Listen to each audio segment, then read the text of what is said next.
Welcome to MattzoTrainController. In this video I show you how to build lights in your Horizon Express that are white when you go forward and turn red when you go backward. Let's have a look what kind of parts we need. First we need these 4 pieces brick 1x2. This special is a little bit special. It's a 3x4 plate with 4 studs. If you don't have it, you can also take a normal 2x4 plate or tile. Then we have 2 DuPont plugs with a 3-pin adapter. This is really practical here. Those are small black rings. You can buy them at Blue Bricks. Those big color LEDs can be acquired in special model train shops. They are really special because the color combination of red and white is very special. Basically it works that you put the plus terminal on the long pin and the minus terminal on the shorter pin. You have to care about the voltages though. For the white light you need a little bit more than 3 volt, and for the red one only 2 volts. Instead of resistors, which you could also do, we're just putting a PWM system from the MattzoTrainController into the LED, which is used to result the power as well a little bit. Die rote Phase mit 3,3 Volt dauerhaft zu betreiben. Ob sofort durchbrennt, weiß ich nicht, aber empfehlenswert ist es natürlich nicht. So, dann noch ein bisschen isoliert. Then we've got isolation hose to 0.5 centimeters. Then we have a wire about 35 centimeters. I'm using red and white, but color doesn't matter, of course. 35 cm, damit seid ihr auf der sicheren Seite. Ein paar Zentimeter weniger ist auch okay. Wir schneiden das. And most important, a MattzoTrainController for power functions in Mini. You know that from my other videos. You have seen the instructions how to build such a thing. It's a small case with an ESP8266 inside. We have also designed a PCB, and if you have the parts, then it's just a level of soldering, no problem. It has a couple of ports. This has been a power functions cable. I cut it in half, and with a small DuPont plug you're able to put it inside for the motor. Die Stromversorgung hier dann machen. And then there are some additional pins there, and you can use those to attach a second motor and also to attach LEDs. And that's what we are using for our red and white LEDs.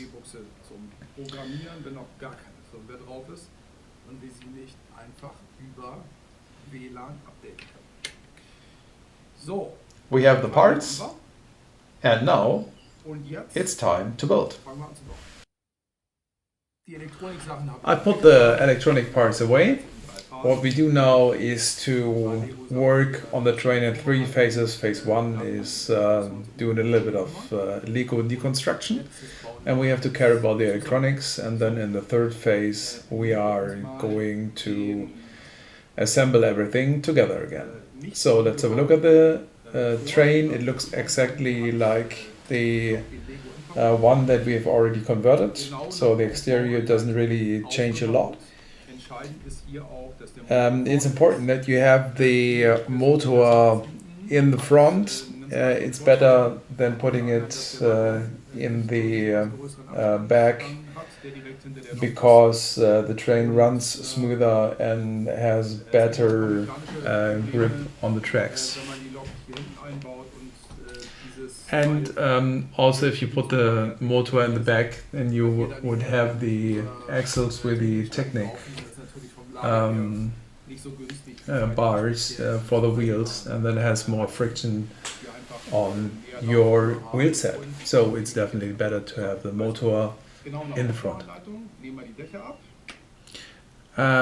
We have built the train exactly as in the instructions manual. We disassemble the roof parts, put away the pantograph, the other tiles on the side of the roof. Stromabnehmer ab. Bauen den Infrarot. Put the infrared receiver out. We won't need it anymore. Put the battery box out, and then the abnehmen. Kein Problem. front part is also disassembled. Dass wir hier überall gut rankommen. Und jetzt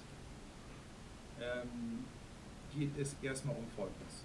The first important part is that there is a modified brick in the front. It's the light bluish gray brick, and we need to put it out because it won't fit with the LED set that we're going to put in there. Should have taken the part separator. You never know in advance. Now we put it away and we replace it with a standard 1x2 brick of any color. I've taken also a light bluish gray one, but that really doesn't matter because you won't see it. We need that brick that we just put out later because it's great to fix the cable with it just before the or just ahead of the battery box. They will not conflict all the time and be in the way when you put out the battery box and put it back in. So next thing, the battery box is in the original instructions one brick too much in the back. We need to put it a little bit more into the front, and to do that we put out those tiny little triangle roof tiles, that 1x1 tiles, and we just put it to the other side. And there's no problem to put the battery box inside, but it won't hold very nicely. You see that here. We need to assist it with two little bricks. I've taken 1x2s of any color here. Just put it on the opposite side of the green button. Meine persönliche Präferenz ist, den nicht zusammenzuschrauben. What I usually do is I'm not putting the battery box out completely when I change batteries. I'm just taking the battery thing out and leave the case inside the train. But that's a matter of taste. So that's so much for building Lego at this time. Now we need to care about the electronics. First, it's useful to build a little helping device like this. The studs that you see there are 3 millimeters or 3.2 millimeters wide, and the distance between the outer studs is exactly 24 millimeters. That is our target spacing of the LEDs in the train as well, so we can just put the LEDs in here.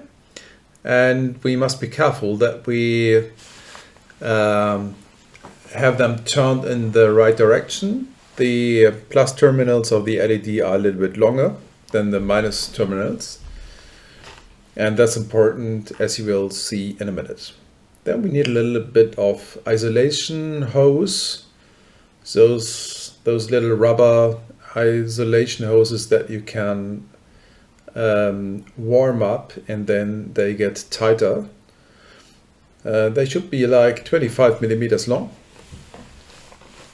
It's not important by a millimeter, but something like an inch is handy. On the right side, we put it on one side of the LED. Here is the anode, the plus terminal, and then we have to put the other one on the other wire, so the minus terminal of the second LED. That's important. Don't mix that up. One on the minus and one on the plus side.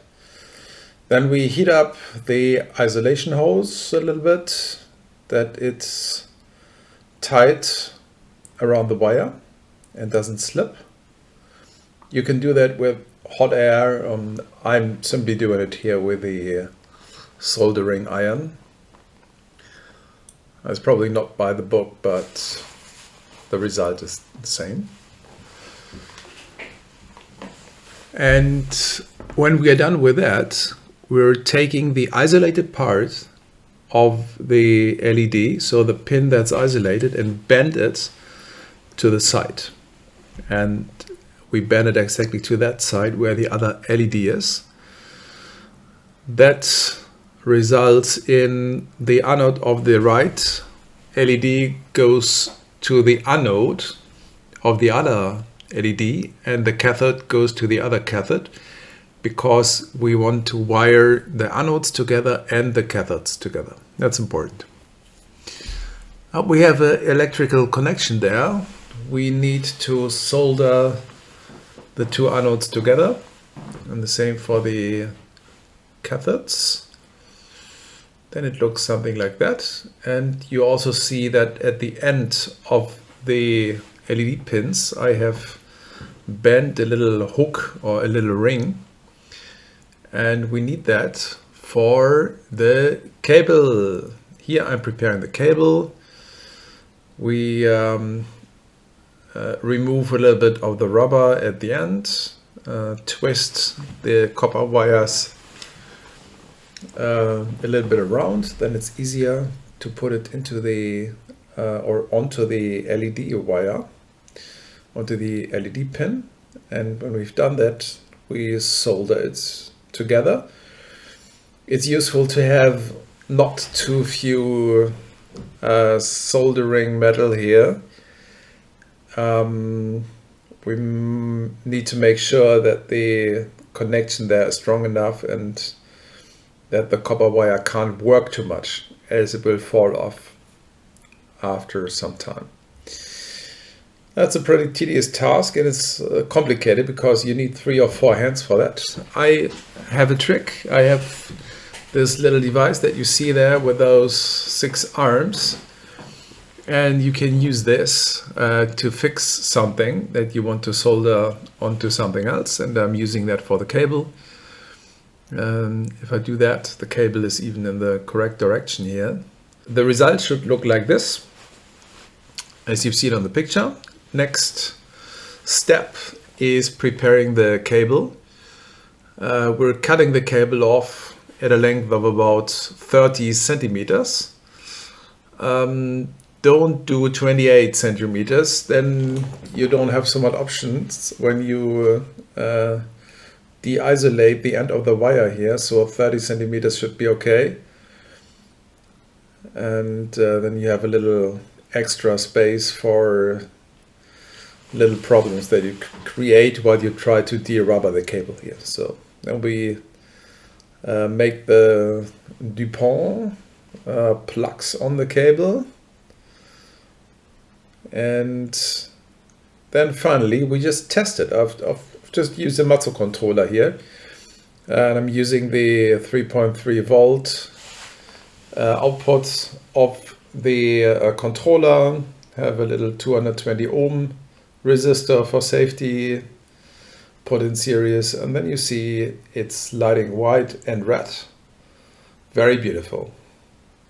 And this is the end result. A string of red and white lights.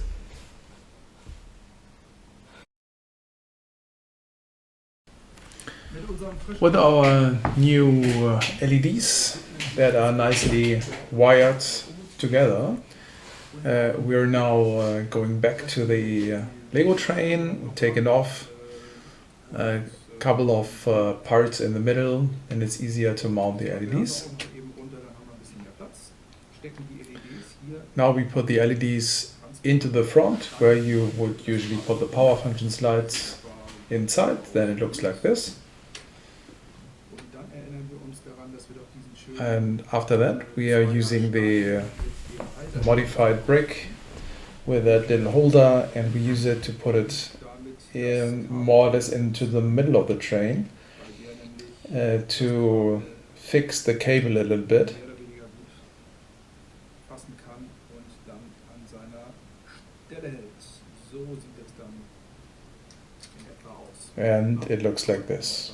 Besser machen kann man auch ein bisschen anders machen, das ist völlig klar, aber so haben wir auch das Stein vom Originalset direkt hier in der Lok.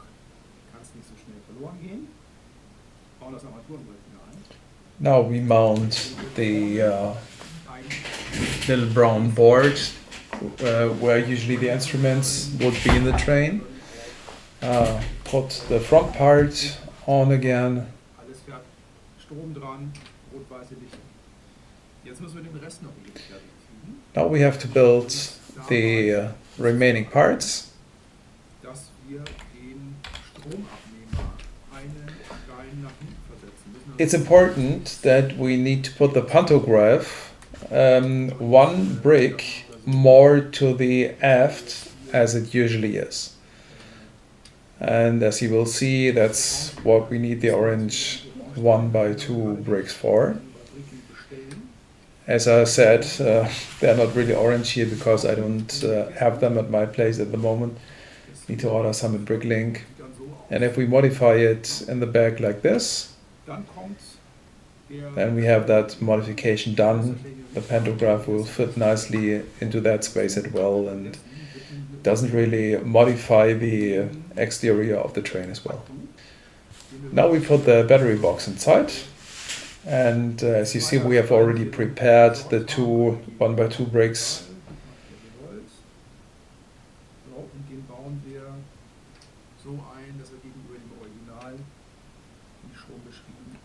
And we put it in like this.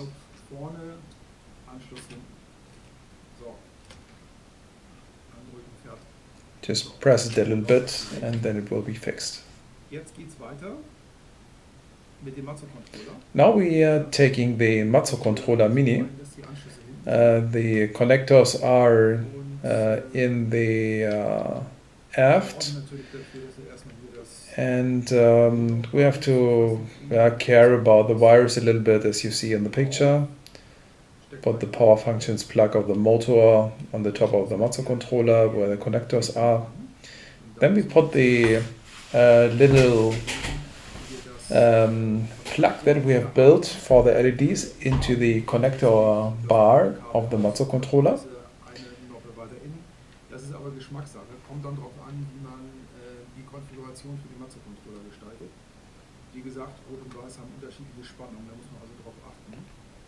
It's important that you do the wiring of the red and white cable correctly, because the power that you put on the white and on the red LED is different. Kabel ein bisschen länger ist, könnt ihr die auch unten rumlegen, das funktioniert auch, ist auch kein Problem. Mein Kabel reicht jetzt hier nicht aus. Sieht man aber gleich auch nicht, werdet ihr gleich sehen. So, das ist hier schon ziemlich gut. Dann können wir oh, we put the remaining parts on the back. Und jetzt kommt das vordere Dach. And now it's time for the front part of the roof, and now we have to build and modify the main roof.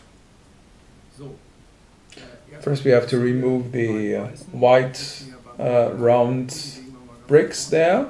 We just put them to the front a little bit.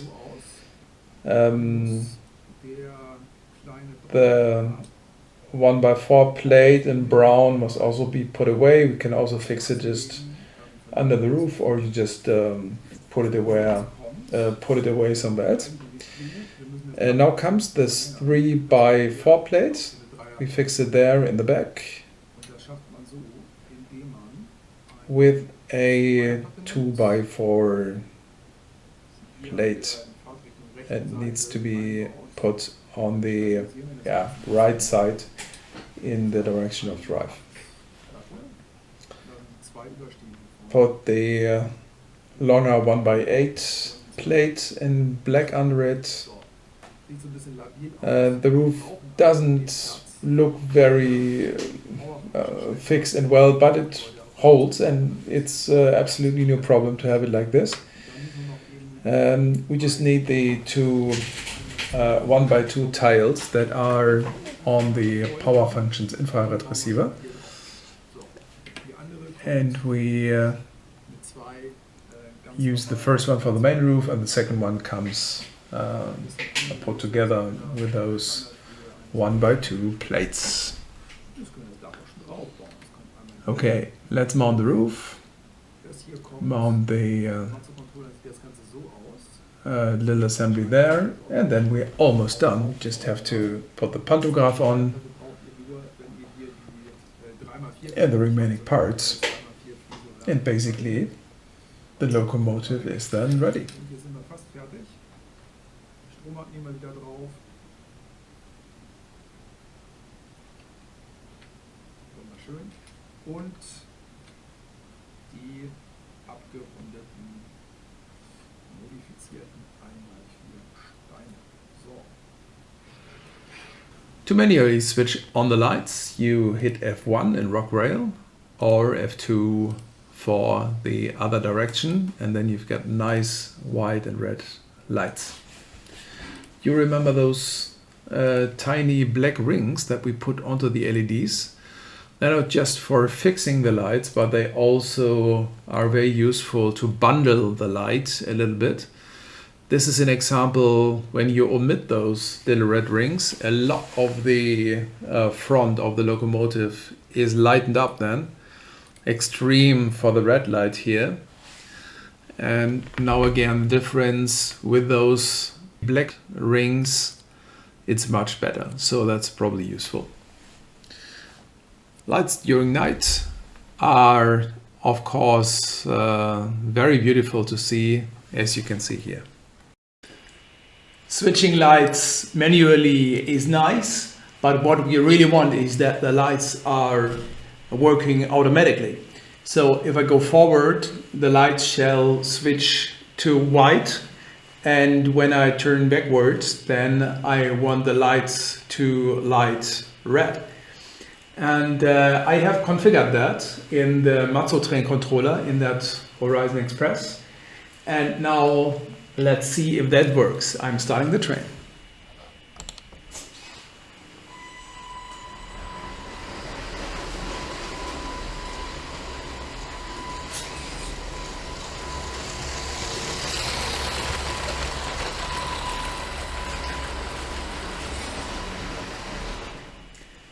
As you saw, the lights turn red, and now the train should switch around. Whites are light now. White. Lights are white now.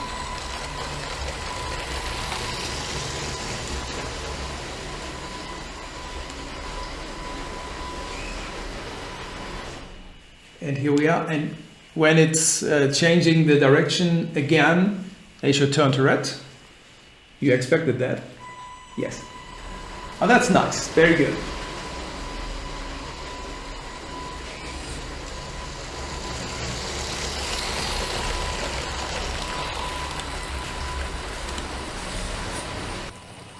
Nice job. But what about the people who don't know how to solder electronics and are generally afraid of wiring stuff and all that complicated matters? There is a solution for you as well. The only thing you need to do is building Lego bricks. Look at the white train here. It has simple power functions lights inside. It's equipped with an S-brick. You probably remember the MattzoTrainController for Bluetooth from one of my last videos.